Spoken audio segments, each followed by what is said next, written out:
বিসমিল্লাহির রহমানির রহিম। আজ আমরা নতুন একটি টিউটোরিয়াল শুরু করতে যাচ্ছি, আর এটা হলো HTML এবং CSS। আমরা জানি HTML এবং CSS একটি অপরটির সাথে সম্পর্কিত, অর্থাৎ HTML যদি হয় একটি দেহের অবকাঠামো, CSS হলো তার রক্ত মাংস।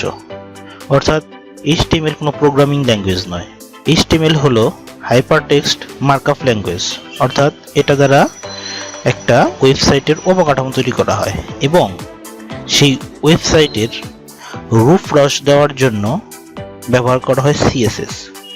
আর CSS এর পূর্ণরূপ হলো Cascading Style Sheets। এখন আমরা জানব HTML এর আবির্ভাব সম্পর্কে। টিম বার্নলি হলো HTML এর ডেভেলপার। উনি 1991 সালে প্রথম এটি ডেভেলপ করেন, কিন্তু তখন রিলিজ করেন না। HTML প্রথম রিলিজ হয় 1995 সালে। এ সময়কাল পর্যন্ত উনি শুধু এটা ডেভেলপ করতে হয়। HTML2 নামে রিলিজ হয় 1995 সালে।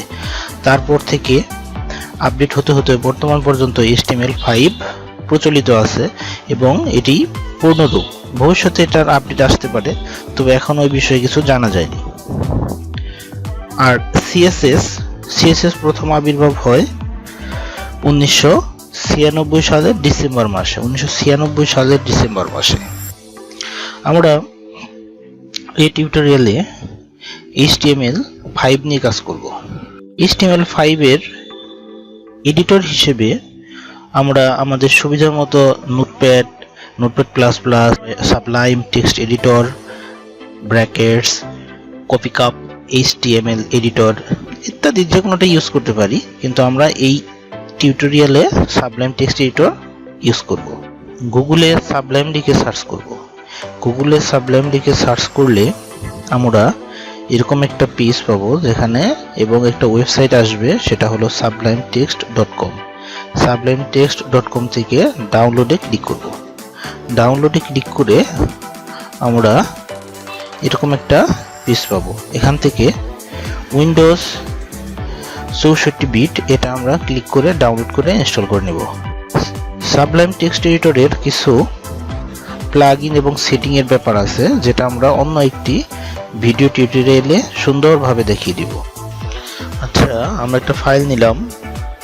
এই ফাইলে যদি আমাদের এক্সটেনশন না শো করে তাহলে আমরা কি করব? এক্সটেনশন না শো করলে আপনাদের অনেকের কম্পিউটার এমন থাকতে পারে যাদের কম্পিউটার এক্সটেনশন শো করতেছে না, তারা কি করবেন সেটা দেখে নেন। আপনারা স্টার্ট থেকে এখানে লেখেন ফোল্ডার। এই ফোল্ডারে গেলে ফোল্ডার অপশন আসবে। ফোল্ডার অপশন থেকে ভিউ থেকে হাইড এক্সটেনশন নতুন ফাইল টাইপ, এখান থেকে আপনি এই টিকটা তুলে দিয়ে অ্যাপ্লাই করে দেন। তাহলে দেখবেন আমাদের এই দেখেন কাঙ্ক্ষিত এক্সটেনশন দেখা যাচ্ছে। তো আমরা এভাবে আমাদের এক্সটেনশন নিয়ে আসব এবং আমাদের আউটপুট দেখার জন্য প্রয়োজন পড়বে একটি ব্রাউজার হিসেবে আমরা গুগল ক্রোম ইউজ করব। এটি বিশেষ সুবিধা দেওয়ার জন্য গুগল ক্রোমই ভালো কাজ করে।